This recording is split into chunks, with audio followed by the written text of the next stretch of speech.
d'une disparition, c'est les aléas du direct. Bon, je vous propose de commencer ce deuxième webinaire du Centre français de la couleur. Donc, bienvenue à tous et toutes. Et j'ai le plaisir aujourd'hui d'accueillir le collectif Land Lab, 5 designers, Lauriane Bonnier, pardon, Ella Garrigue, Adrien Testard, Lucie Maine, et il y a également Léa de Montsabert. Le collectif a accepté de venir vous parler d'une expérience sensible, chromatique, liée et ancrée sur le territoire, où les émotions vont être maîtres et parler de nuances, de variabilité, d'impermanence, de temporalité, de la couleur, de la matière, de la lumière, et nous propose de partager ce beau projet qui est Nuance Littorale avec nous, pour parler donc de cette couleur qui revendique la richesse de la nuance, et pour nourrir des enjeux qui, moi, me tiennent à cœur, des enjeux esthétiques, écologiques, et prendre du plaisir à regarder et écouter des projets autour de la couleur. Donc, je vous laisse la parole, Lauriane, Adrien, Ella et Lucie. Merci beaucoup d'avoir accepté d'être là pour ce deuxième webinaire. Voilà, c'est à vous. Merci beaucoup Sonia pour cette invitation. On remercie le Centre français de la couleur. Je vais partager mon écran. On va être donc 4 à intervenir aujourd'hui. Donc on va se donner la parole. Donc je vais partager mon écran et ensuite on pourra commencer à vous présenter le travail. Voilà. Donc, je ne vous vois pas. S'il y a des soucis, n'hésitez pas dans le chat. S'il y a un problème avec le partage d'écran, à le signaler. Comme ça, Sonia pourra faire la maître de cérémonie. Est-ce que tout le monde voit bien l'écran? C'est bon? Oui, super. Indimo consent. Donc, on va commencer. Donc, l'idée, c'était de vous présenter un projet axé sur la couleur et le territoire. Donc, on est 4 aujourd'hui. La 5e nous écoute, je pense. On a la parole pendant une demi-heure, 40 minutes. Et puis, à la fin, si vous le souhaitez, on pourra avoir un moment d'échange et de questions. Donc, c'est en 2021, j'ai pris connaissance d'un programme lancé par le ministère de la Culture qui s'appelait Monde Nouveau. C'était un appel à manifestation d'intérêt. Le cadre était très vaste puisqu'il était question de territoire, de patrimoine, d'ancrage sur des sites du littoral, du Conservatoire du littoral français ou bien des monuments historiques. Et cet appel était ouvert à des artistes ou des designers français. Donc, c'était vraiment un projet de relance post-Covid, post-confinement, un projet de questionnement sur des nouvelles pratiques, une sorte d'implication artistique dans un monde d'après. C'était un peu comme ça que c'était présenté, donc c'était très ouvert. Et moi, j'ai tout de suite eu envie d'étudier un site par le prisme de la couleur et de la matière. Et très rapidement, j'ai pensé à Adrien, que j'avais rencontré parce que c'était un ancien étudiant des arts décoratifs où j'enseignais. Je me rappelais très bien de son travail. Il avait questionné la ruralité, le patrimoine sensible avec beaucoup de force. Et j'avais très envie, je me suis dit que c'était l'opportunité de travailler ensemble. Donc, on en a parlé, il a été partant tout de suite. Ensuite, j'ai contacté 3 autres anciennes étudiantes. Donc, notre point commun, c'est les arts déco de Paris en textile. Des personnes qui, chacune, en tant que designer, avaient une approche très liée au territoire, au patrimoine, à la question de l'environnement. Et donc, on a créé ce collectif de cette manière. Donc, c'est des personnes qui se sont croisées à l'école ou pas du tout. Et donc, on a monté ce collectif pour répondre à l'appel à projet. Donc, tout d'abord, nous avons produit une esquisse. Donc, on va y revenir évidemment au contenu après. Une esquisse de projet qui a été sélectionnée. On a reçu alors une bourse de recherche qui nous a permis, vous allez voir, de mettre en place un protocole. Et ensuite, une bourse pour pouvoir nous emmener à travailler sur ce projet pendant près d'1 an et demi par la suite. Je vais vous faire une présentation rapide du collectif. juste pour que vous sachiez à qui vous adressez et un peu nos parcours, pourquoi on a eu envie de travailler ensemble et ce que ça a pu avoir comme influence sur la suite. Donc moi, je suis Lauriane Bonnier, je suis designer couleur et matière. J'ai étudié donc le textile aux Arts Déco à l'époque, à Paris. J'ai été designer couleur matière intégrée dans des sociétés industrielles, dans la distribution. Et puis en 2013, je suis devenue indépendante et monté mon studio. Et en parallèle, j'ai rejoint l'équipe pédagogique des Arts Déco en design textile. C'est là que j'ai rencontré tout ce vivier de jeunes talents. Donc en parallèle, je donne des prestations pour des entreprises, pour des institutions, de l'objet jusqu'à l'architecture à différentes échelles. Et maintenant, je suis installée à Bruxelles. Adrien, lui, il a obtenu un double diplôme avec donc les Arts Déco, mais aussi la Bunka Fashion School de Tokyo, avant d'accompagner avec son studio de création des marques de mode comme Moimont, Le Maire, mais aussi un éditeur comme Pierre Fray.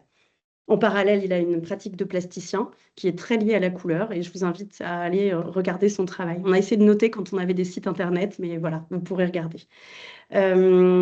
Et là, elle vient d'Occitanie, elle vit entre Marseille et Paris, et elle s'est spécialisée depuis son diplôme aux Arts Déco dans le noblissement textile naturel. Donc, elle travaille très souvent en équipe avec des costumiers de cinéma ou des arts de la scène pour développer des textiles ou des matériaux. Et elle donne aussi des formations ponctuellement et continue à développer ses propres recherches sur la couleur naturelle. Léa, elle vit maintenant dans la Drôme. Après les Arts Déco, elle a exercé le métier de designer couleur matière pendant 7 ans en entreprise, avant de se consacrer à temps plein à la peinture. Formée à la fresque et à la peinture murale, elle va réaliser tout autant des fresques, des petites séries, ou bien elle anime régulièrement des ateliers participatifs, ça lui tient à cœur. Pour terminer, Lucie Mène, elle est très attachée aux fils et aux fibres qui étaient au cœur de son diplôme des Arts Déco. Et depuis, elle œuvre dans le champ de la manipulation textile. Elle collabore avec des maisons dans la création de textiles faits main, d'artisanat d'exception. Alors, sur la page suivante, pardon, je suis désolée, c'est difficile de parler et de tourner les slides. Je vais m'entraîner. Et sur cette page, donc là, vous avez un petit visuel sur Léa et Lucie pour présenter leur travail, désolée. Et on mentionne aussi sur cette page Surface Studio. Donc, c'est un atelier de design graphique qui est basé à Lille, qui nous a accompagnés sur le projet qu'on va vous présenter. Donc eux, on a choisi de travailler avec eux parce qu'ils avaient vraiment une orientation, un soin particulier sur l'objet, la réalisation matérielle de leur travail de designer graphique. Je vais donner la parole à Lucie qui va pouvoir développer la suite. Vous pouvez nous voir ici rassemblés autour du projet Nuance Littorale, avec cette envie de proposer une analyse du paysage, des paysages littoraux en passant par notre pratique de la couleur et du nuancier venant du design textile et matière. Et c'est dans un contexte de vulnérabilité du littoral que nous souhaitions contribuer à un nuancier sensible qui rassemble les gammes de couleurs, répertorie les motifs, les textures et les atmosphères. Et ces données, on les voulait à la fois pragmatiques et poétiques pour qu'elles témoignent de l'année 2022 sur lequel nous avons échelonné nos relevés et nos recherches sur les sites. On souhaitait rassembler ces données sous la forme d'un outil qui ferait l'état des lieux des territoires parcourus. Donc, c'est avec cette ambition que vous pouvez nous voir rassemblés sur la photo nous présentant précédemment lors d'un workshop au cours de 3 fraîches journées en février sur le littoral de la côte nord à Malo-les-Bains, qui deviendra par la suite le littoral emprunté par Lauriane. L'enjeu de ce workshop fut de déterminer le protocole commun d'étude de paysage, une méthode qui nous permettrait de rendre compte des particularités des sites parcourus avec la subjectivité de nos regards. Donc là-bas, nous avons commencé librement à récolter les couleurs, glaner les éléments, les sons, les atmosphères, capter à l'aide de captations sonores, de cartes couleurs, de relevés, de contre-typage des couleurs, des matières. Nous utilisions aussi le dessin pour comprendre le paysage. Nous sommes passés par l'écrit afin de relever des sensations. Vous pouvez voir la série, la photo au centre des lacs qui a collecté comme ça sur le vif des motifs dans la dune de Woolf, avec ces motifs d'arcs de cercle, de plantes qui viennent balayer le sable lorsqu'elles tournoient au vent.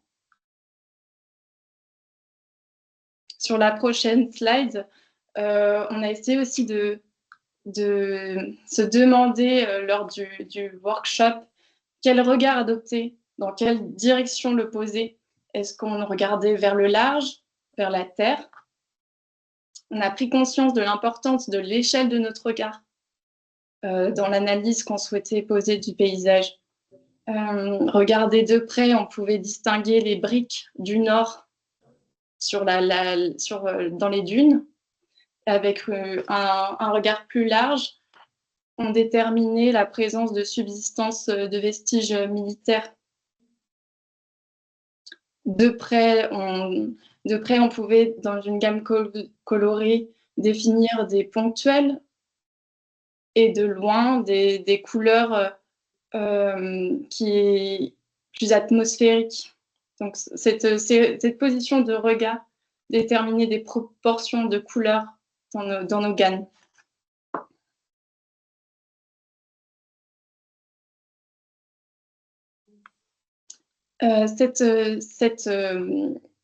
Jalonner un peu cette base de notre démarche fut essentielle pour étudier une variété de sites.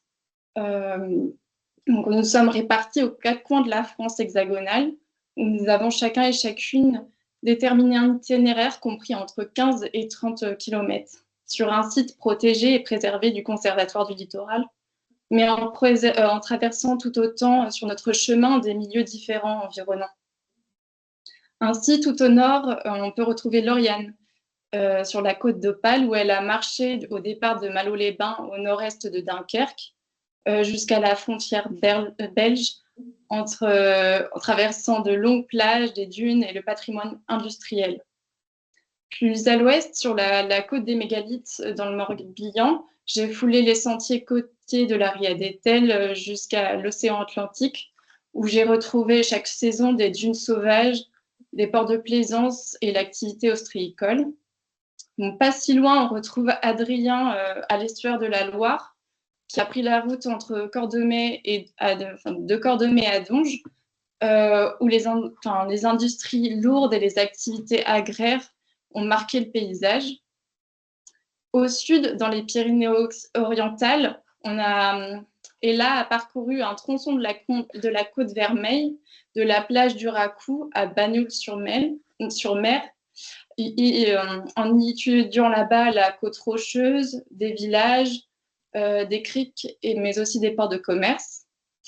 Plus à l'ouest de Marseille, sur la côte bleue, Léa elle a suivi le littoral de l'Estac au Calanque, rencontrant des vallons escarpés, des ports et des villages.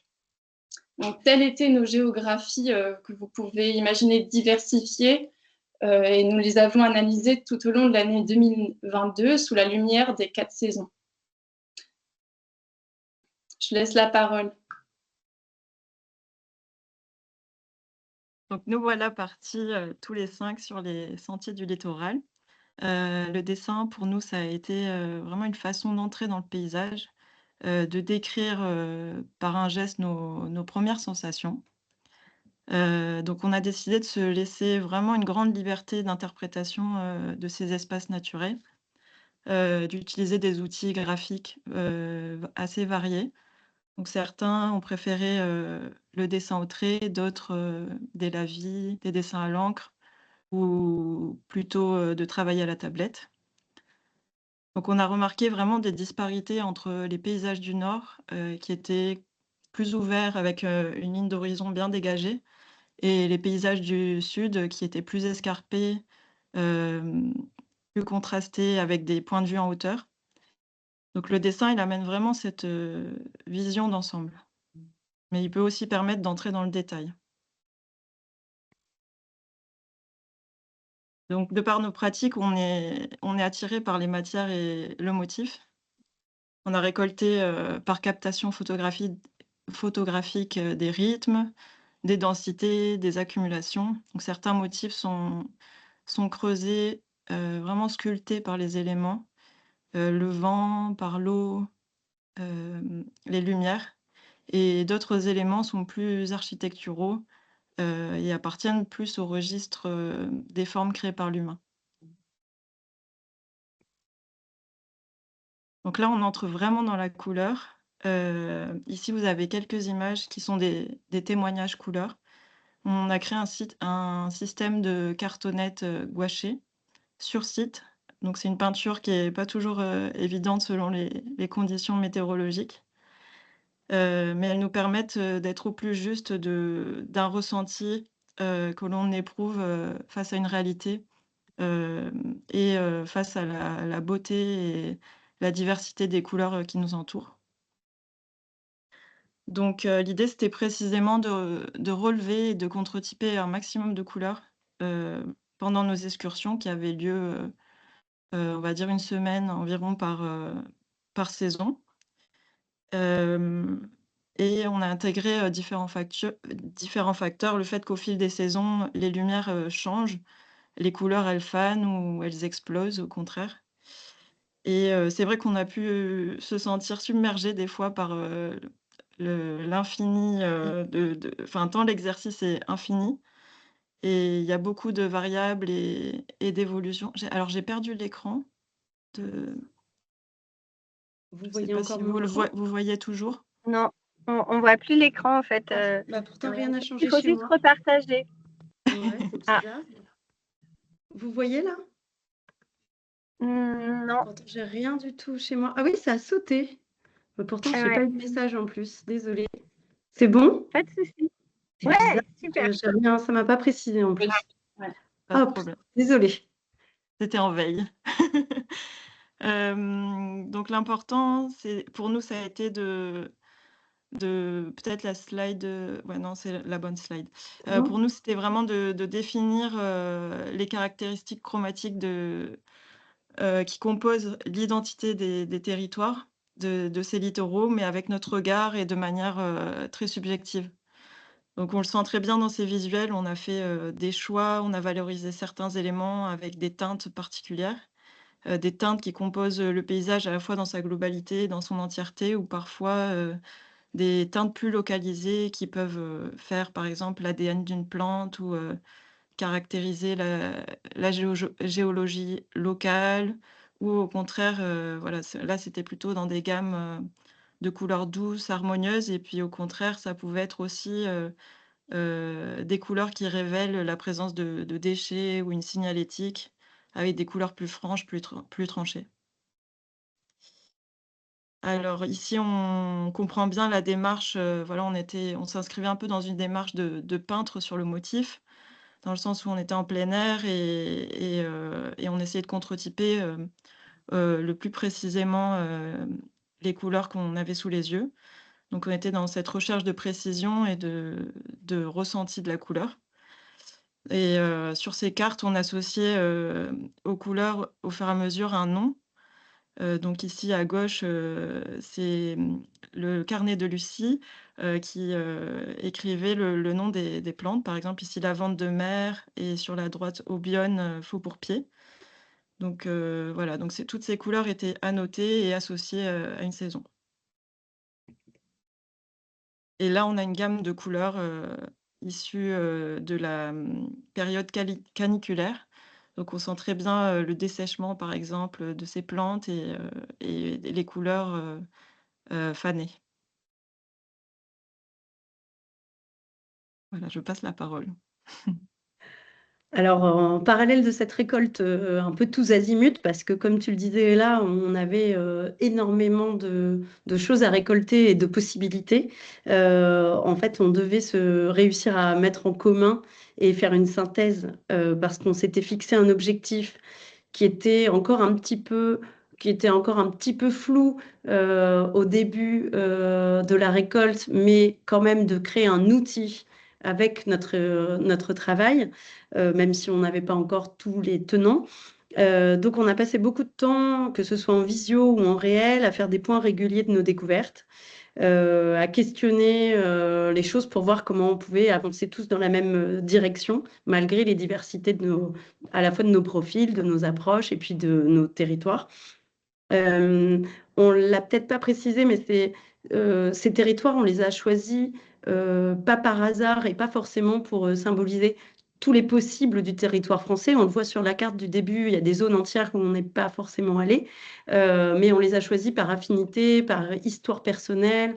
On avait vraiment envie d'étudier des endroits soit qui nous avaient beaucoup intrigués, qu'on connaissait déjà, soit vraiment des territoires très familiers qu'on voulait regarder autrement.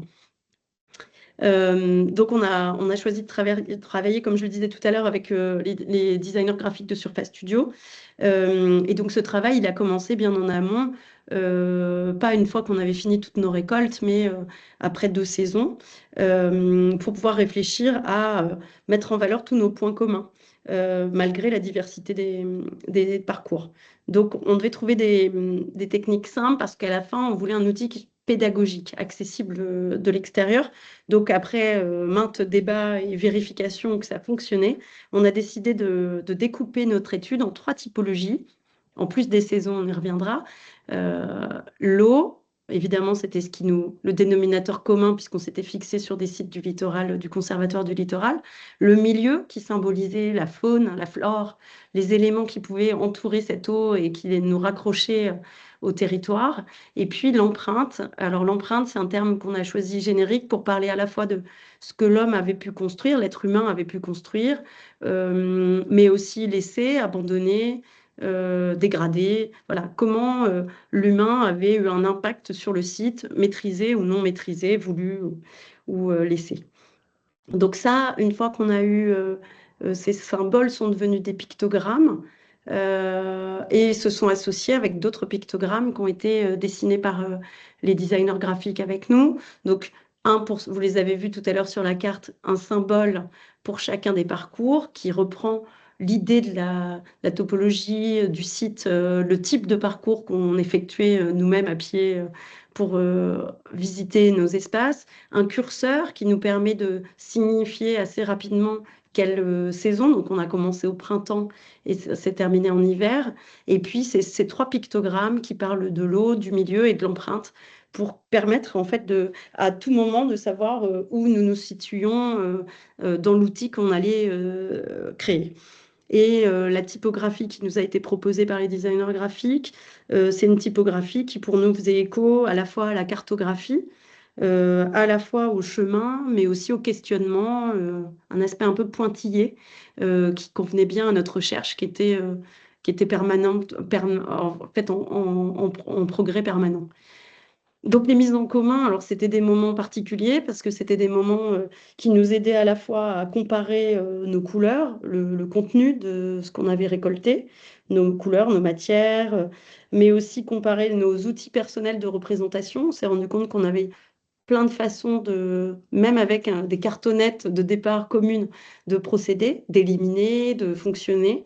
Ça nous a permis d'alléger, d'affiner, d'avoir des regards extérieurs sur les productions des autres et voilà, d'essayer d'être plus synthétique. Ici, on voit par exemple Ella qui est en train de découvrir le système de représentation que proposait Léa pour parler de proportions à sa gauche, mais aussi d'objets éditoriaux qu'on avait pu récolter et qui pouvaient nous inspirer sur des types de représentations qu'on n'avait nous-mêmes pas encore explorés pour y réfléchir. Donc, c'était des moments comme ça super importants qui nous permettaient de faire des choix et de simplifier. Donc, forcément, comme on avait cet objectif de faire une édition, un outil à la fin, il y a des choses qu'on a dû mettre de côté dans ce moment de mise en commun, notamment les sons, une partie textuelle. On a gardé des choses, mais il y a forcément des parties vidéo qu'on a mises de côté pour l'instant à cette époque en se disant que ce seraient des moments d'immersion possibles dans le futur, mais que forcément, ce serait délicat dans l'édition de les utiliser. Et on s'est mis d'accord sur l'idée de proposer des gammes de couleurs avec des teintes qu'on pourrait voir indépendamment, ensemble, indépendamment, et puis qu'on puisse réfléchir à la représentation des échelles, des proportions, puisqu'on étudiait des paysages, comme on l'a dit, mouvants, vivants, variés. Donc ces mises en commun, ça nous a permis de rationaliser les couleurs, de travailler ensemble, de voir comment on pouvait chacune, à partir d'une même idée, avoir des modes de fonctionnement super différents, de hiérarchisation, de codage, de choix plus ou moins difficiles à faire. Et puis il y a des moments où on a observé, mixé nos outils, réalisé qu'on avait des teintes très proches pour certaines choses qui étaient très différentes au départ, mais des teintes communes. Et donc on s'est dit que c'était important aussi de rationaliser les couleurs, de donner plus de lisibilité. Donc parfois, accepter d'utiliser une autre couleur pour pouvoir garder l'essence de notre idée, mais un petit peu simplifier l'outil final. Ça ne dévoyait pas pour autant notre travail sur site, heureusement. On le voit sur les images. On avait cette idée d'un outil, donc vous allez voir, hein, on fait du suspense, mais vous allez voir l'outil, mais on préfère expliquer le protocole. On avait cet outil qui allait pouvoir rendre compte de chacun de nos parcours, et ça nous tenait à cœur, comme il y avait énormément de couleurs, parce qu'on ne voulait pas se brimer sur chaque parcours à restreindre trop notre façon de travailler, puisqu'on peut le faire dans d'autres contextes que ce projet. Donc là, on s'est aussi laissé embarquer dans la couleur, mais ça nous paraissait important de réfléchir à un nuancier propre qui serait un peu la synthèse colorée de nos 5 parcours communs. Donc, on a mis en place un nuancier de 100 couleurs qui sont à la fois des couleurs les plus symboliques, donc forcément beaucoup de vert, beaucoup de brun, beaucoup de gris coloré, et évidemment des bleus, des teintes qu'on pouvait attendre, des choses qui sont plus récurrentes, des choses qu'on pouvait avoir en commun, ou peut-être pas à la même saison, mais qui pouvaient revenir souvent, mais aussi des teintes, comme on le disait, très spécifiques, soit très archétypales d'un endroit précis, soit plus signalétique. Voilà. Donc à la fois des touches synthétiques, des touches florales qu'on n'aura pas forcément sur tous les territoires, et puis des choses communes. Donc l'idée, c'était que ça prenne une place spéciale dans l'objet final.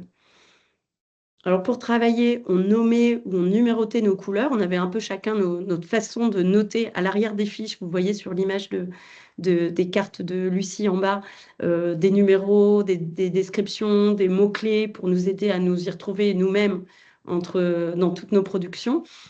Et là, on vous partage un extrait de la page l'index des couleurs qui représente les 100 couleurs, une partie là visible, les 100 couleurs de ce nuancier.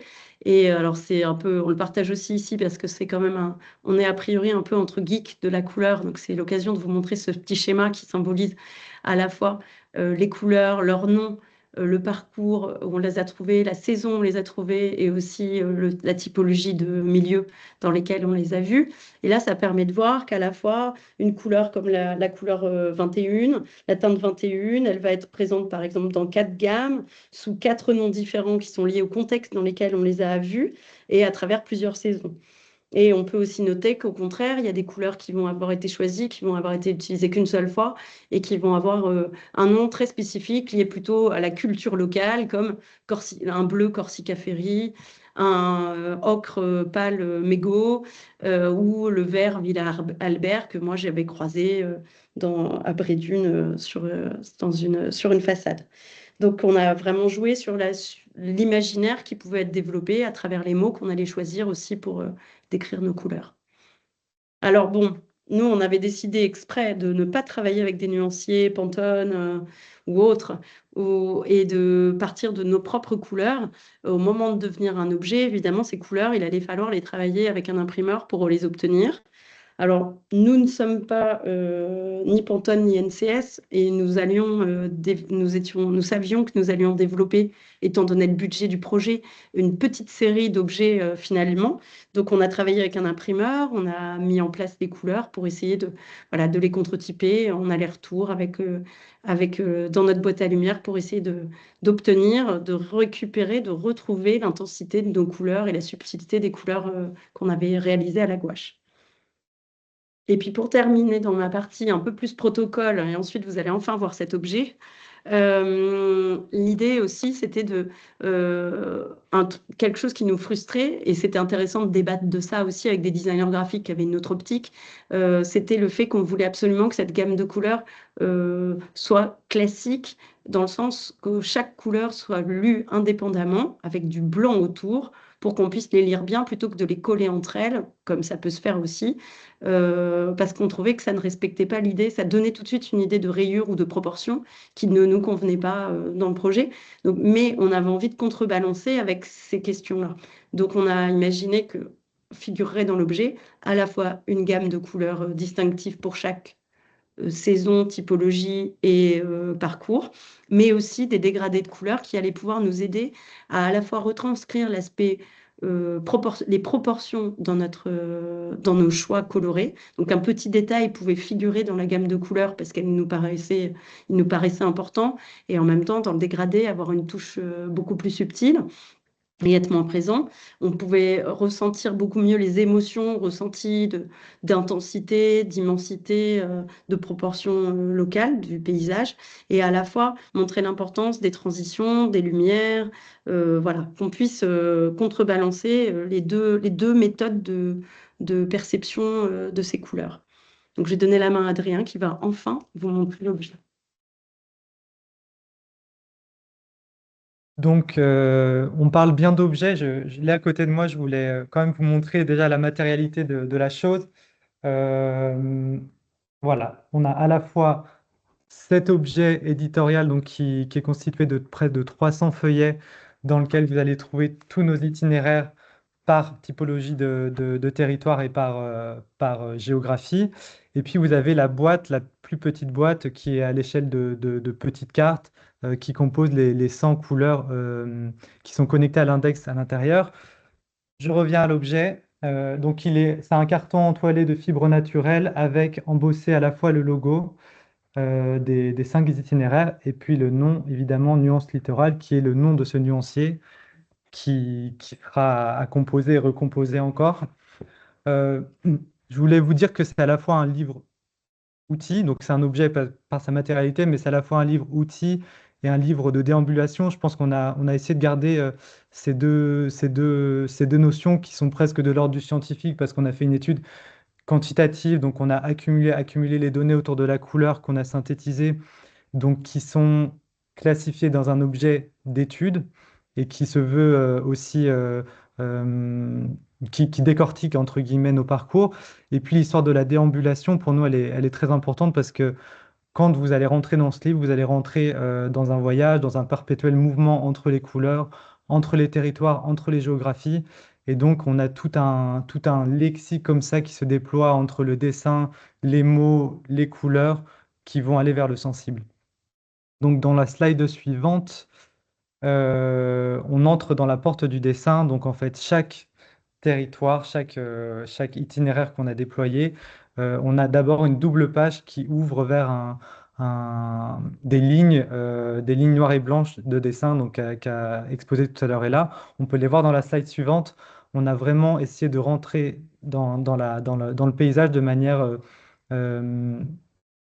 minimaliste, entre guillemets, c'est-à-dire que c'est le paysage comme une écriture, comme un rythme visuel, avant même de rentrer par la couleur. Ça nous ouvre déjà des portes sur la matière, sur des rythmes visuels que vous allez après pouvoir voir à différentes échelles dans le nuancier matière. Ensuite, pour vous parler de l'histoire de l'outil, donc il s'agit d'un classeur où tout est enlevable, où tout est modifiable et changeable, entre guillemets.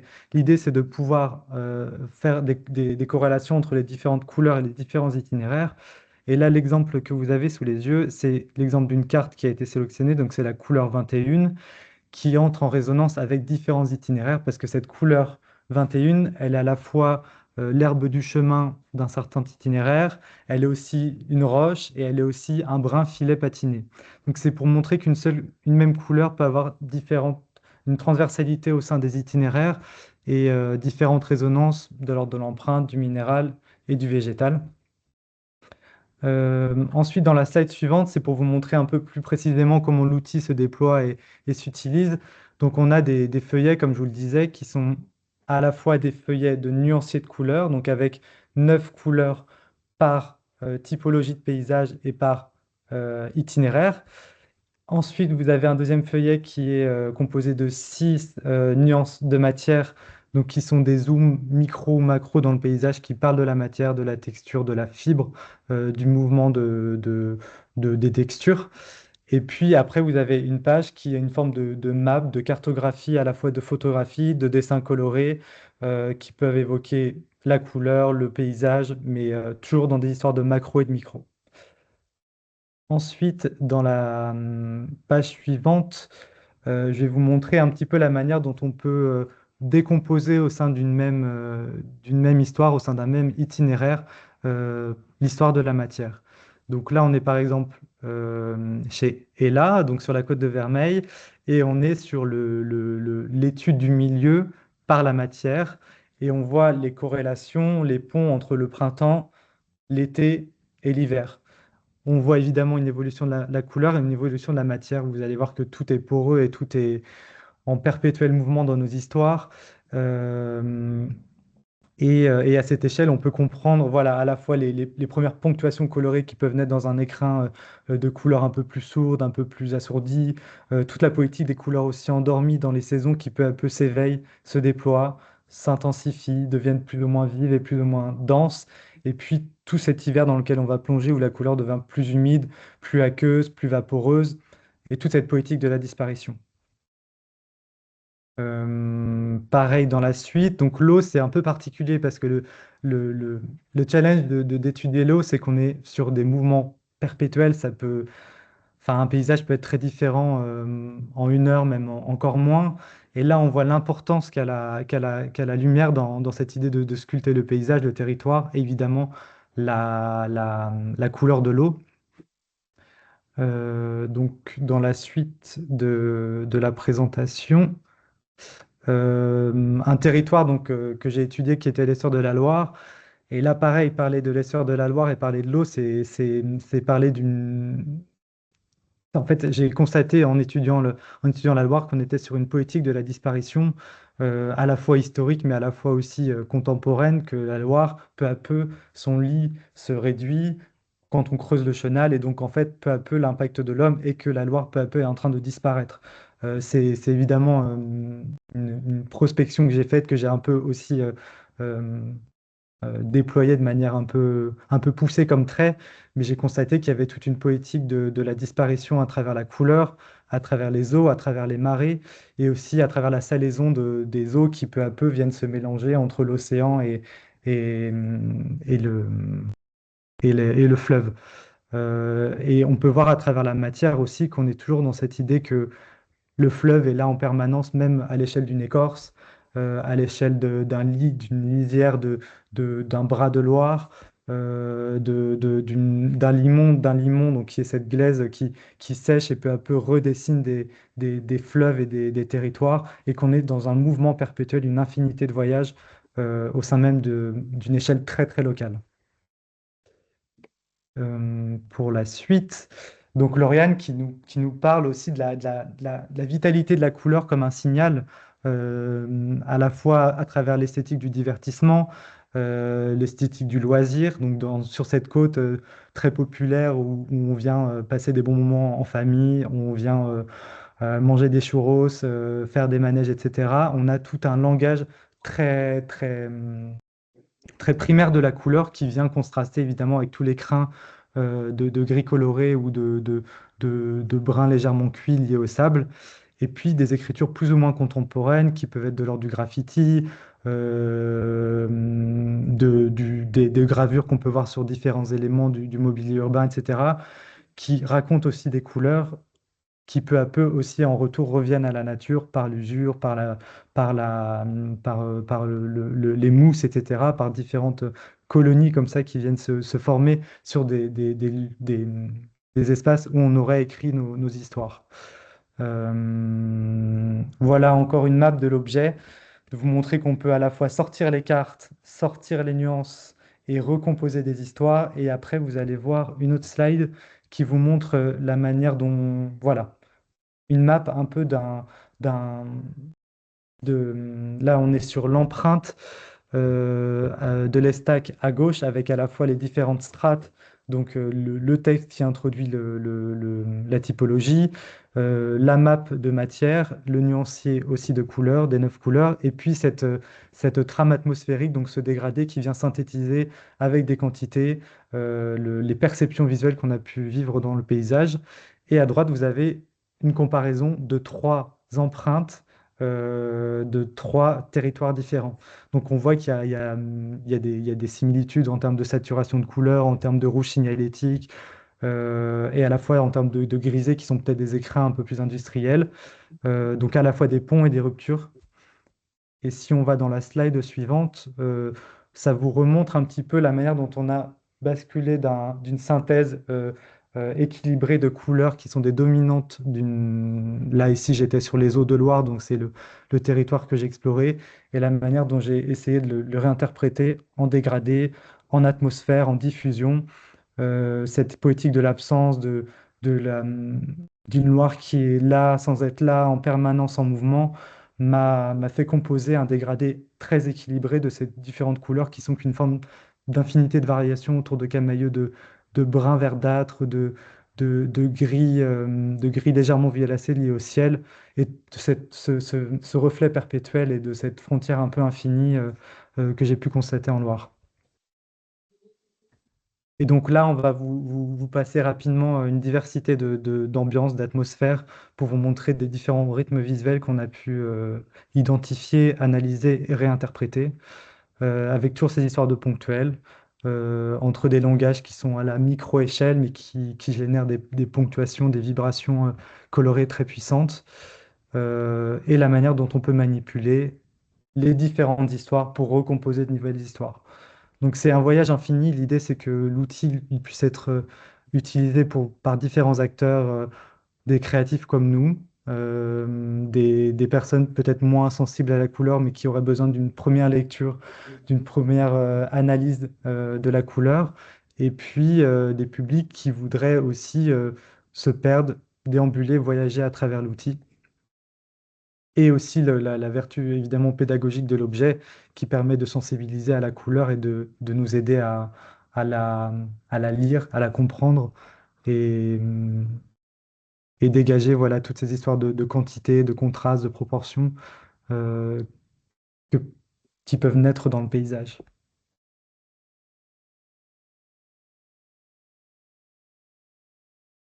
Je passe Merci, la main à Étienne. Lauriane. Alors pour conclure, parce que je pense qu'il doit être temps, donc on a réussi, on avait un objectif, même si cet appel à projet, comme je vous l'ai dit au début, c'était assez ouvert, on avait un objectif, c'était de pouvoir participer à une exposition 1 an et 3 mois après avoir commencé vraiment le projet.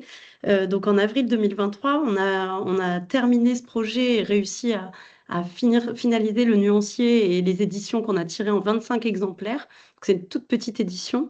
Donc, on a pu participer à une exposition qui répertoriait des réalisations de Monde Nouveau sur l'invitation de Caroline Lafeji en avril 2023. Et ça nous a permis presque à chaud, hein, parce que c'était vraiment très récent, d'échanger sur le projet. C'est possible avec différents acteurs, actrices culturelles, publics, privés, des visiteurs qui étaient intrigués de tout type. Ça nous a permis de voir que tout le monde avait apprécié cette démarche sur le texte, sur la couleur, la plasticité à la fois de l'objet et puis l'envie d'en savoir plus et de compulser l'exemplaire qui était disponible, à disposition. Et puis ensuite, un peu pour boucler la boucle, on a présenté ce projet aux étudiants et aux enseignants de l'École des Arts Déco de Paris lors d'une conférence qui était ouverte au public. Et puis depuis, dans certains événements liés au design et au territoire. Alors, l'été dernier, par exemple, au Conservatoire du Littoral a proposé une exposition du projet avec un accent sur le parcours d'Ella, puisqu'ils ont une maison du site de l'Anse de Polil qui est au milieu du parcours d'Ella. Donc, c'était l'occasion où Léa, par exemple, a fait une résidence à l'abbaye de Maubuisson personnelle et elle a alors collaboré avec les équipes de l'abbaye pour mettre en point des outils pédagogiques pour pouvoir les aider à utiliser cette démarche, utiliser certains points de notre démarche pour expérimenter avec des jeunes publics ou des publics d'adultes sur place. Ils sont en train d'étudier régulièrement le parc de l'abbaye et de réfléchir à la couleur autrement et à leur environnement. Donc, pour conclure, je dirais qu'on a, je pense que ce projet, du point de vue personnel, en tant que designer, nous a beaucoup apporté pour nous faire permettre de repenser notre pratique, d'échanger aussi avec d'autres personnes, avoir un regard beaucoup plus collaboratif, plus collectif, qu'on a tendance un peu à perdre quand on est designer couleur, un peu isolé de notre côté. Ça a permis aussi à certaines de prendre plus confiance et du coup de se lancer davantage sur cette pratique de la couleur et avoir confiance dans leur regard. Moi, j'ai fait une résidence aussi dans une ville qui s'appelle Saint-Amand-Montrond, où j'ai étudié les couleurs de la ville, par exemple, l'année dernière. Donc, du point de vue personnel, ça nous a apporté évidemment beaucoup de prendre le temps de faire ça. On a aussi ce qui était très marquant, et c'est vrai que là c'est difficile de parler de tout ce projet en même temps, mais c'était une année 2022, c'était la plus chaude historique, c'était une année d'incendie, une année où Ella pouvait aller sur son parcours que jusqu'à 10 heures le matin, parce que c'était impossible en fait de parcourir ces lieux. Moi je me suis retrouvée avec des couleurs grillées dans le nord de la France. Enfin, on a vraiment, ça nous a permis de vraiment vivre l'environnement en le traduisant en effet par la couleur, par les textures, mais d'être vraiment en relation avec notre contexte environnemental urgent et inquiétant, et en même temps témoigner de ce moment qu'on vivait tous simultanément. Ça, c'était très important. Et puis en parallèle, on est en contact avec des institutions publiques ou des acteurs privés et on espère pouvoir continuer cette démarche à la fois pour la faire vivre dans des régions de France, la présenter, et puis aussi continuer à éveiller sur la couleur, sur la question du territoire et sur l'idée de regard, de regarder autrement ce qui nous entoure et prendre le temps d'avoir cette approche. Donc, c'est vraiment important pour nous. Merci pour votre écoute. On a un petit site internet si vous avez envie d'en savoir plus ou de nous contacter. Voilà, vous pouvez aller regarder collectiflandlab.com. Et puis, voilà, nos coordonnées sont à disposition si vous avez des questions plus tard. Mais là, on a un petit temps pour des questions si vous avez besoin. Je vais enlever le partage d'écran. Je suis un peu sans voix, assez émue de tout ce qu'on a vu. Vraiment, je ne sais comment vous remercier pour ce partage, voilà, tout en pureté, en poésie. Merci de nous avoir permis de déambuler avec vous dans cette démarche extrêmement sensible, de nous avoir fait résonner et vibrer. Enfin, voilà, je pense que je vais laisser la parole à notre auditoire et aux participants, voilà, pour s'il y a donc des questions, je veux bien que vous puissiez nous les partager dans le chat. Alors,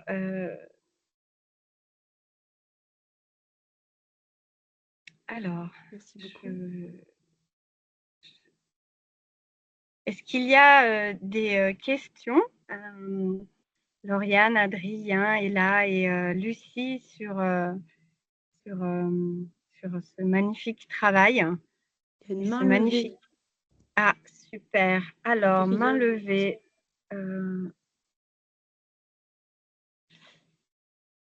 Vous pouvez prendre la parole. Adrien, est-ce que... alors, je vais essayer de vous donner, autoriser la caméra et autoriser le micro. Est-ce que ça vous va que j'autorise la caméra? Oui. Est-ce que vous pouvez prendre la parole en direct? Ah, super. oui, bonjour, merci. Je vais peut-être trop tard, il y a un fond qui est totalement idiot, mais je me demandais si donc vous avez surtout travaillé à la gouache en fait, avec aussi du dessin et si j'ai bien compris aussi un peu de photographie. Est-ce que vous seriez intéressé ou est-ce que vous avez déjà expérimenté aussi avec des méthodes comme, je sais pas, un spectrophotomètre pour mesurer la lumière ou pour capturer des couleurs, des réflectances de manière plus objective, on va dire. Et aussi, où est-ce que je veux en venir avec ça, c'est que si vous utilisez la gouache dans une certaine ambiance lumineuse, comment est-ce que vous gérez le passage de ce contexte-là à celui d'une cabine d'éclairage chez un imprimeur? Donc voilà, c'est un peu ça la question. Qui veut répondre? Il y a quelqu'un qui veut répondre? Alors, si, moi je peux répondre par rapport aux cartonnettes gouachées. C'est vrai que ça a été une volonté de notre part de garder cette subjectivité et d'être voilà, dans un regard vraiment avec les yeux et le ressenti sur le moment. Et par rapport à la question de la transcription ensuite en cabine, on a vraiment fait cette correspondance entre les couleurs gouachées et le contre-typage en couleur imprimée à travers cet outil-là. Oui, on a travaillé à l'œil. En fait, c'est vrai qu'un des outils, nous, on a une approche vraiment de designer, une approche très sensible et pas très scientifique, hein, tout à fait. Et c'est pour ça que c'est intéressant aussi d'avoir un auditoire qui est pas que rempli de designers comme nous. Et en fait, c'est vrai qu'on a un outil qui est un peu de terre à terre, mais qui fonctionne bien. C'est cette boîte à lumière que je vous ai montré à un moment. Donc, c'est simplement qu'on a 3 types de lumière qui nous permet de vérifier à l'œil. Donc là, c'est quand même, ça reste assez subjectif. Après, on a un peu l'habitude de travailler comme ça et d'être assez fin sur. Et des fois, les spectromètres sont bons, mais l'œil voit des petites différences. Donc c'est toujours, voilà, c'est un parti pris pour l'avoir expérimenté dans le travail. Des fois, en tout cas, on se fie à l'œil parce à la fin, c'est quand même un œil qui va regarder le résultat. Bon, après, on a fait avec nos moyens, en effet, d'impression. Et c'est vrai que même quand on a imprimé les cartonnettes, il aurait fallu faire une énorme production pour avoir un premier, pour avoir tout parfaitement. Et même l'imprimeur nous a dit que d'un jour sur l'autre, le niveau d'hygrométrie de son imprimerie n'était pas exactement le même, donc il pouvait y avoir des nuances encore. Donc, on sait qu'il y a un caractère, on a essayé que ça retranscrive exactement ce qu'on avait ressenti de manière subjective. Après, il y a énormément de moyens de récolter la couleur maintenant. Je veux dire, il y a des applis Pantone, on peut se promener, scanner, et puis lui, il va faire une synthèse des 5 couleurs les plus visibles. Et en fait, nous, on est allé aux antipodes de ça. On a regardé tout ça avant exprès pour se familiariser à ces outils en se disant, ben voilà, on est dans une ère où on peut scanner une image, dire à Google ou à l'IA qui va nous donner des images. Et en fait, non, on est vraiment revenu en arrière et c'est pour ça aussi qu'on s'est dit qu'on reprenait les basiques et qu'on ne voulait pas se promener avec un pantonnier ou un nuancier tout près parce qu'on voulait se remettre dans la couleur, dans la pratique un peu première qu'on apprend quand on commence. Moi, je n'avais pas fait de gouache comme ça depuis 20 ans, je pense. Et ça m'a fait beaucoup de bien de revenir Alors, à comment je la fais, cette couleur. j'ai peut-être une question liée alors. Est-ce que par exemple, c'est arrivé que vous avez votre échantillon de gouache et que la couleur est peut-être un peu différente dans la cabine et que du coup vous allez changer cette couleur pour retrouver peut-être la mémoire de ce que cette couleur était quand vous l'avez prélevée? Dans un sens, je pense que oui. On l'a pas. Enfin, oui. En fait, c'est aussi pour ça qu'à un moment, ces moments de mise en commun de choix nous ont permis de faire des synthèses. Et en fait, moi, je vois très bien, j'ai un beige qui était récurrent. Et en fait, je le re-regarde 6 mois après et je me dis, c'est bizarre. C'était vraiment le beige du sable. Et j'avais du mal à me croire moi-même ce qu'il avait. Enfin, et même, on a eu une cartonnette qui était faite avec de l'encre qu'on s'était donnée en commun. Et en fait, l'encre avait un petit peu disparu avec le temps.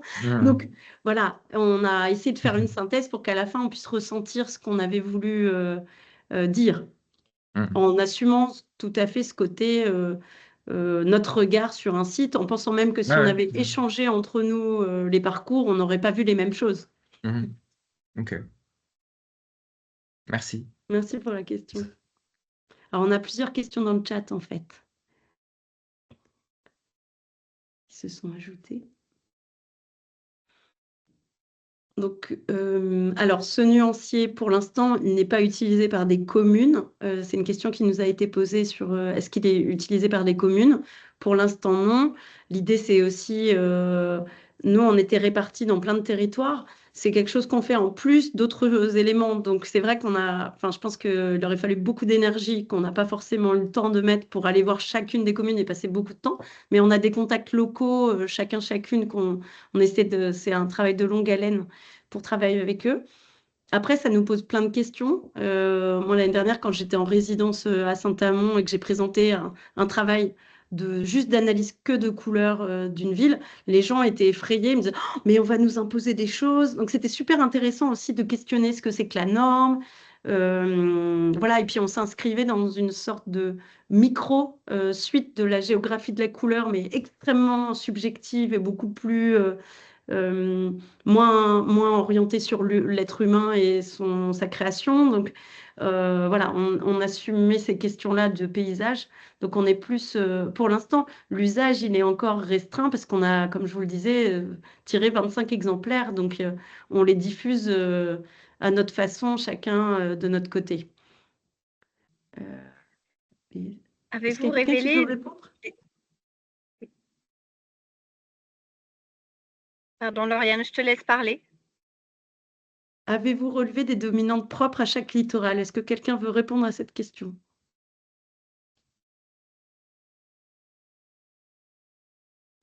Alors, Adrien, est-ce qu'on a relevé des dominantes? Oui, il y a pas mal d'échos ou de transversalité sur certaines couleurs qui sont visibles dans l'index et en fait bon, il y a plusieurs strates. Je dirais qu'il y a il y a des trames de brins des brins légèrement cuits qui peuvent être à la fois des couleurs liées à certains minéraux qui peuvent être des sables ou des roches et qui vont faire parfois écho à des tiges ou des écorces qui vont peu à peu apparaître autour de la fin d'été, début d'automne.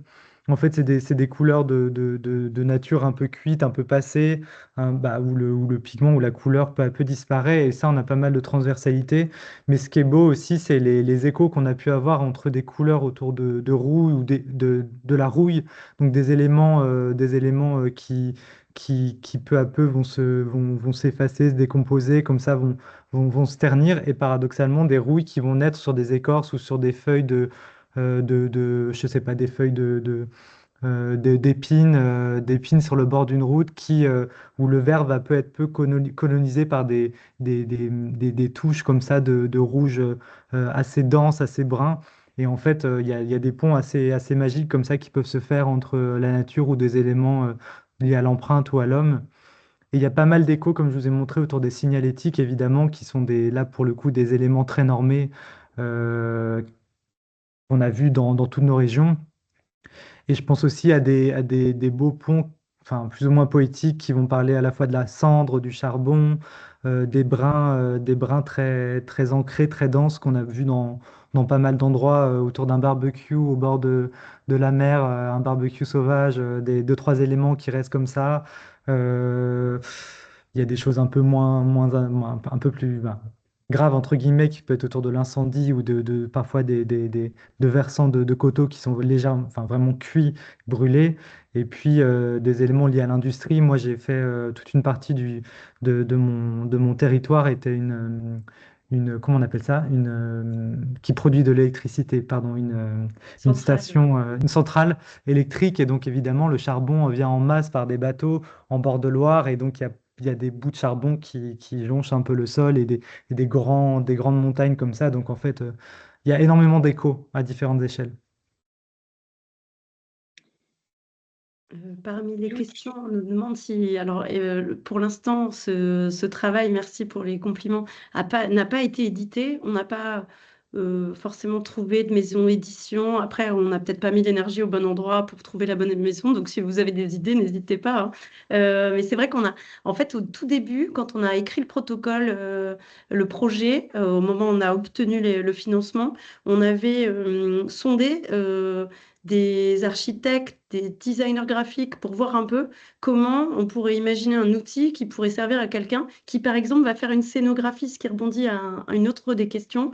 Par exemple, on a embauché pour aller faire dessiner un hôtel ou faire une scénographie de muséographie à tel endroit, mais on ne peut pas, en tant qu'indépendant ou en tant que créatif, aller à chaque fois passer des semaines et des semaines comme nous, on a fait sur place pour bien comprendre l'essence d'un lieu. Et donc, on s'était dit que c'était intéressant parce qu'on faisait une sorte de portrait, en fait, capsule temporelle un peu de ces sites et que ça pourrait être intéressant pour être utilisé comme ça, pour un peu introduire et donner un regard sur, avec toute la partie quand même récurrence qui fait que on a quand même confiance dans le fait que même s'il y a un aspect subjectif, on va reconnaître ce territoire à travers nos yeux, tout en ayant peut-être vu des choses à des endroits où un office de tourisme n'aurait pas forcément décelé certaines beautés parce qu'on a un regard un peu plus ouvert. Donc c'était cet aspect utilisation locale, c'est quelque chose qu'on aimerait beaucoup développer et qui nous manque un peu. On aimerait, enfin, ce serait génial qu'on arrive à ça. Il faut qu'on arrive à mettre en place suivant les territoires. Et donc ça répond un petit peu à plusieurs questions. Ah oui, et je vois qu'on nous propose des idées, donc on va tout noter. Je note. Moi, ce que je trouve particulièrement magique et intéressant dans le pouvoir d'évocation de la couleur telle que vous l'avez travaillée, c'est vraiment vos dégradés. Je trouve qu'il y a quelque chose qui ressort des dégradés. Du coup, ma question, c'était chacun des dégradés a été réalisé en fonction de l'itinéraire ou c'est quelque chose que vous avez fait en collectif? Je me rappelle que tu insistais sur le côté très collectif un petit peu dans la dernière étape de ce projet-là. Est-ce que les dégradés ont été faits à ce moment-là ou ça reste quelque chose de personnel, en fait, lié à l'émotion du lieu et à la retranscription de ces identités couleurs C'est ça, en fait, on a simplement pris un gabarit commun et après, on a tous travaillé nos dégradés avec nos sensibilités. Donc, on a le même outil, on va dire, avec le même gabarit, mais on l'a traité différemment en fonction du contexte et de la saison et de la typologie. Et c'est vrai qu'à Poppy, ça a été présenté dans les moyens qui étaient donnés à l'expo. Donc, ça a été tiré en assez grand, ce qui était déjà pas mal. Et on était content de les voir un peu développer nos beaux dégradés, parce que quand c'est petit, on se plonge dedans. Mais c'est vrai qu'idéalement, et c'est quelque chose qu'on garde vraiment en tête, ce serait de proposer une expérience de dégradé à grande échelle, en fait. Ça, ce serait un peu le rêve, je pense, de toute l'équipe. Ce serait qu'on puisse un peu se noyer dans les dégradés, en fait, pour vraiment sentir un peu ce vertige, cette perte de repères qu'on a ressenti. Ouais. Il y a une question de Lionel que je trouvais effectivement très intéressante. Tu veux que je lise la question, Sonia? Oui, vas-y, je t'en prie, prends la parole, Lionel. Merci. Bonjour. Une question que je me posais, je vous écoute parler, c'est passionnant, hein. Vous parlez avec beaucoup d'émotion de la couleur et c'est plaisant à écouter. Et vous utilisez beaucoup de verbatim pour décrire des couleurs. J'ai entendu Adrien tout à l'heure nous parler de couleurs de brun, cuit, dense, ancré, brûlé. C'est des termes qu'on entend assez souvent. Donc moi, je suis plutôt scientifique de la couleur, plutôt très cartésien, beaucoup moins design que vous. C'est des termes qu'on entend souvent et c'est pas évident pour un technicien, on va dire, de corréler ça avec des termes beaucoup plus basiques, de clarté, de saturation et de nuance. Je me demandais si vous auriez envisagé d'intégrer un lexique pour expliquer à un technicien ce que vous entendez quand vous utilisez le mot cuit, le mot dense, le mot ancré, etc. Merci pour votre question. Dans la mais c'est vrai transversalité. Ouais. Mais c'est hyper intéressant parce que c'est vrai que nous, de manière intuitive, on parle instinctive même, on parle de couleur avec du sensible. J'aime beaucoup faire des ponts entre la couleur et l'olfactif ou le parfum ou l'émotion du corps ou des émotions de l'âme aussi. Et donc en fait, la couleur, ce qui est beau avec la couleur, c'est que son immatérialité permet une infinité de possibles dans le langage. Mais vous avez raison, paradoxalement, on va devoir synthétiser tout ça pour parler avec des professionnels, des scientifiques, des techniciens lumière, etc., 1000 acteurs des arts visuels et du design. Et donc, en fait, ça serait hyper intéressant, effectivement, que d'une part, nous, enfin, moi, si je parle de QI, danse, ancré, je sais très bien que je parle de désaturation, que je parle d'aller chercher la complémentarité, qu'une couleur qui pour moi est cuite, c'est une couleur aussi qui est un peu tournée, donc qui commence à s'effacer, et donc on va la ternir, et je connais les phénomènes et les principes, mais c'est vrai que ça serait hyper intéressant qu'on aille peut-être encore plus loin et qu'on corrèle les mouvements, en fait, les mouvements de la couleur liés à une couleur qui est en train de faner, à une couleur qui est en train de pousser comme une plante. Donc, qu'est-ce qui se passe quand une couleur se sature peu à peu et le vert vient traverser des brins de l'année dernière qui sont complètement cuits? Effectivement, ça serait hyper intéressant pour nous d'aller Oui, plus loin je pense dans... qu'il y aura un vrai travail à faire, Ouais, effectivement, entre des équipes de designers comme vous et des personnes, on va dire, plus sciences, ouais, pour aider un petit peu ce dialogue. Moi, personnellement, j'enseigne la couleur depuis une quinzaine d'années maintenant, et assez souvent, ce que l'on voit, c'est un problème de communication. On est persuadé que l'autre a compris ce qu'on veut dire, et c'est c'est vrai. pas le cas. Et en fait, d'aider à traduire certains mots pour bien mettre ce que l'on entend par ce mot, ce serait une aide précieuse, je pense. Mais c'est super intéressant ce que vous dites parce que, bon, Adrien, tu expérimentes ça aussi parce que tu enseignes la couleur aussi depuis quelques années. C'est vrai que moi, quand je donne des formations couleur, que ce soit à l'école ou à des professionnels, en fait, ce qu'on fait, c'est que il y a un exercice très simple que j'avais appris il y a des années dans formation couleur en entreprise.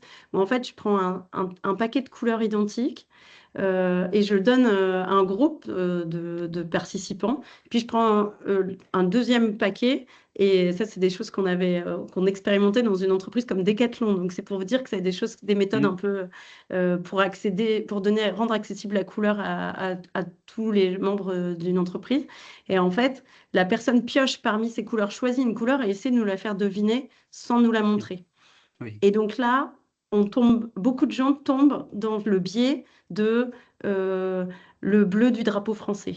Aïe, le bleu du drapeau français. C'est quoi le bleu? Et donc, j'essaie avec les étudiants aussi de travailler sur la différence entre le vocabulaire subjectif lié à notre histoire culturelle, qui va faire qu'on va se dire que c'est voilà, le rouge Coca-Cola, pour citer des marques, pour en rajouter une couche, et en fait, subjectivement, le niveau de saturation, de clarté, et comment on peut, de façon très terre-à-terre, décrire la couleur pour quelqu'un qui n'a pas les repères. Et souvent, je leur donne l'exemple d'appeler, voilà, on appelle une usine à l'autre bout du monde, et on essaie de leur expliquer.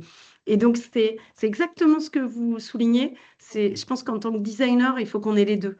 Je pense qu'il ne faut pas qu'on s'arrête à l'aspect complètement subjectif, hyper lié à nos histoires personnelles, si c'est trop, c'est beaucoup trop. Et en même temps, les critères subjectifs, objectifs sont peut-être un peu trop, ne vont pas développer un imaginaire aussi fort. Donc, il faut la balance des deux. C'est pour ça qu'on a choisi des noms qui parfois sont assez faciles à comprendre et évidents, et d'autres qui vont poser des questions et qui vont pousser un imaginaire rien qu'à regarder le nom de la couleur. Et du coup, la couleur après. C'est une vraie balance. Et c'est vrai que ce serait intéressant de collaborer avec des gens pour mettre en place un lexique plus précis Oui. commun. Ouais, Parce qu'on c'est une s'estreint tous, en magnifique fait, je idée. pense. Ouais. Mm. Adrien? Oui, j'ai une remarque ici. Je ne suis pas certain que le lexique, par exemple, qu'on entende tous là exactement la même chose si on parle de saturation, par exemple. Alors, il y a des définitions colorimétriques de ça, mais je connais très peu de gens qui peuvent décrire précisément ce que c'est ou en quoi c'est différent du chroma ou des choses comme ça. Et, euh, et donc, je pense qu'en fait, il y a un problème qui est un peu plus général ici, c'est que, bon, déjà, définir la couleur avec seulement 3 paramètres, ça suffit pas pour décrire une apparence visuelle. Et ça, la plupart même des gens qui enseignent la couleur n'ont pas conscience. Donc tout le monde répète toujours les 3 paramètres comme si c'était une formule magique.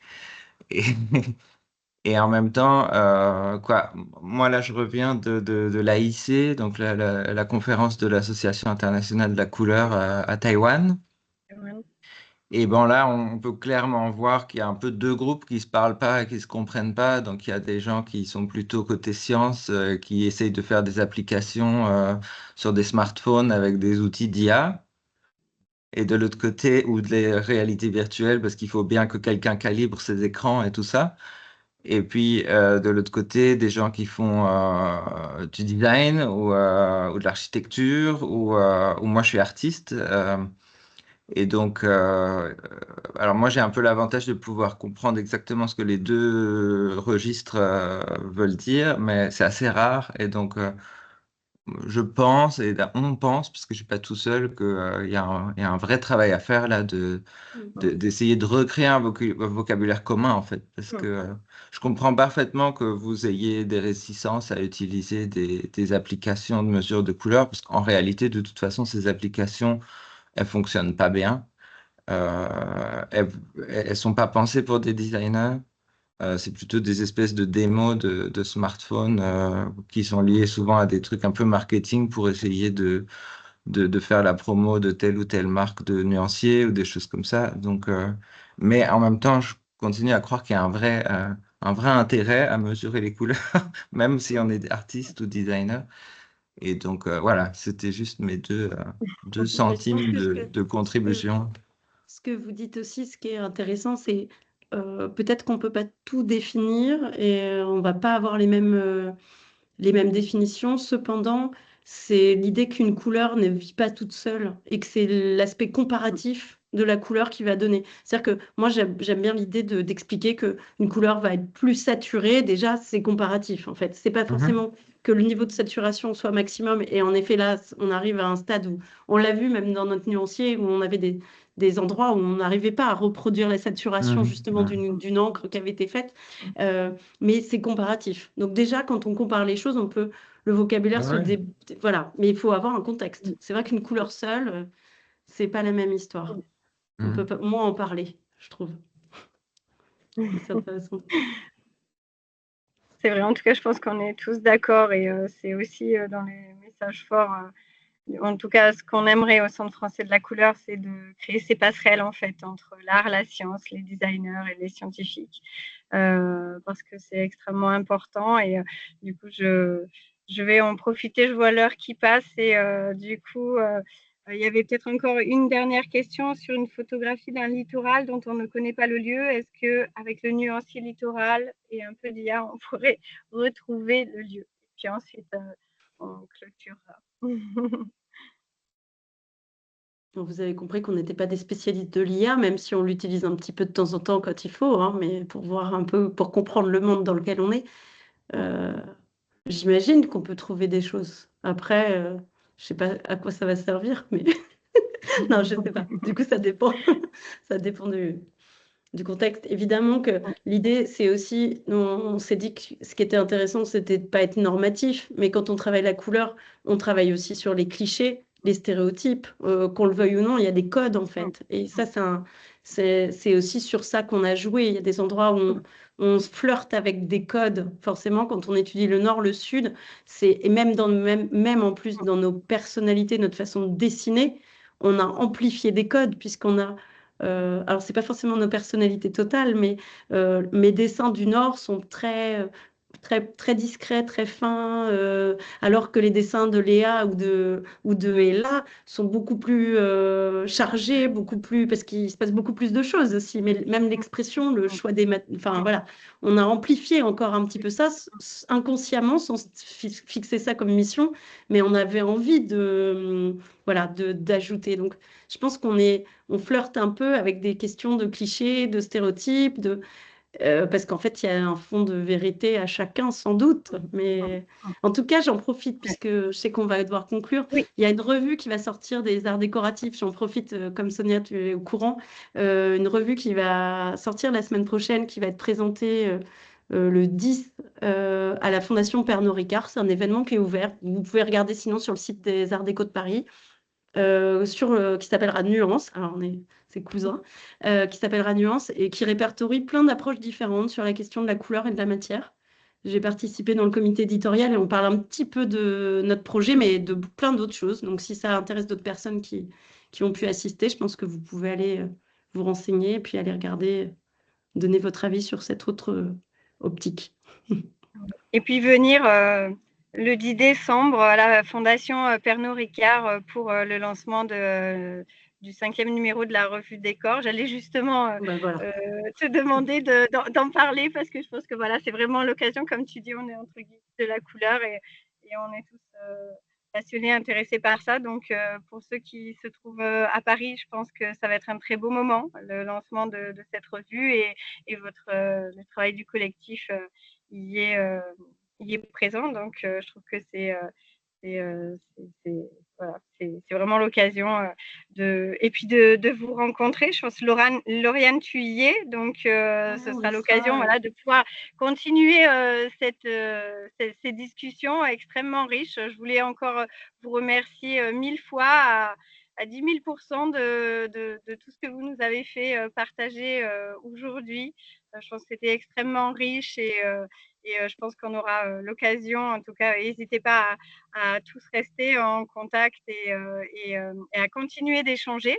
L'enregistrement sera publié sur la chaîne YouTube du Centre français de la couleur pour pouvoir revisualiser et se réimprégner de tous nos échanges. Un grand merci Lauriane, Adrien, Ella, Lucie et Léa. Et je vous dis à très vite. Merci beaucoup. Et surtout, on souhaite que l'édition de ce magnifique outil soit très prochainement disponible parce que moi, j'en veux un. Alors sinon, c'est ce qu'on s'est dit aussi. Après, faut nous contacter si vous voulez les compulser. Parmi nous, il y a des gens à Marseille, même maintenant je suis en Belgique, il y a du Paris. Voilà, c'est pas encore diffusé, mais c'est montrable. Voilà. Et expérience immersive sur les dégradés des nuanciers. C'était un rêve, mais donnons-lui de la réalité et continuons. Merci beaucoup, Sonia. Merci. En tout cas, on voulait te remercier, Sonia. Merci beaucoup et merci au Centre français de la couleur pour cette invitation. Merci beaucoup. Merci, à très bientôt. Merci. Merci. Au revoir, merci.